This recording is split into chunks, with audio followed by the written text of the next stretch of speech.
আসসালামু আলাইকুম। বরিশালের জনগণ ব্যাপাকে কেমন আছেন? মুই কিন্তু একসে ভালো আছি। আর মোর বরিশালের বাইরে ভাই ও বোনেরা আপনারা ব্যাপাকে কেমন আছেন অবশ্যই কমেন্ট বক্সে জানাই যাইবেন। যারা মোর চ্যানেলটারে এখনও সাবস্ক্রাইব করেন নাই হেরা কিন্তু অবশ্যই সাবস্ক্রাইব করে দেবেন। আর যারা মোর পেজেগুলো দেখতেছেন পেজটার অবশ্যই ফলো করে দেবেন। তাই সকাল সকাল উঠেই চিংড়ি মাছ ভিজেই হেলাইছি বুঝছেন রান্দার লইগে। তাই চিংড়ি মাছ ভিজাইছি বলে মুই আসলে আজকে রানবো অন্য হাঁসরা ছোটো ছোটো হাঁসরা মাছ যেটার আমরা গুঁড়ো মাছ কই শহরে।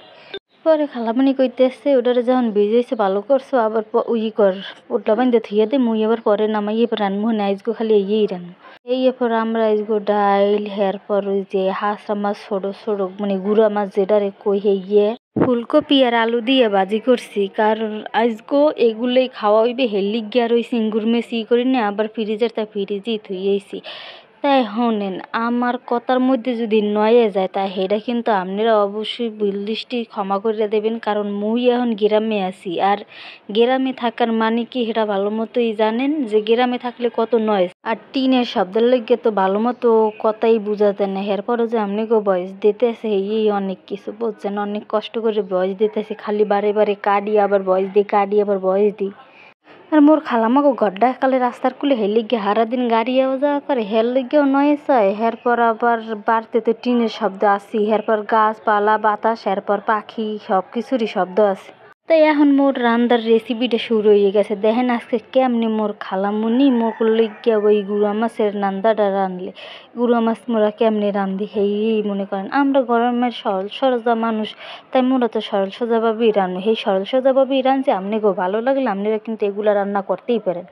মুগো বরিশালের যত বন্ধু বান্ধব আপনারা তো জানেন বরিশালের রান্নাবাড়া কেমন। আর বরিশালের বাইরে যে মোর বন্ধু বান্ধব আপনারা যদি কোনো আত্মীয় স্বজন থাকে আইয়ে কিন্তু ঘুরে যেয়ে খাইয়ে লইয়ে দেখতে পারেন যে বরিশালের রান্নাবাড়ি আসলে কেমন হয়।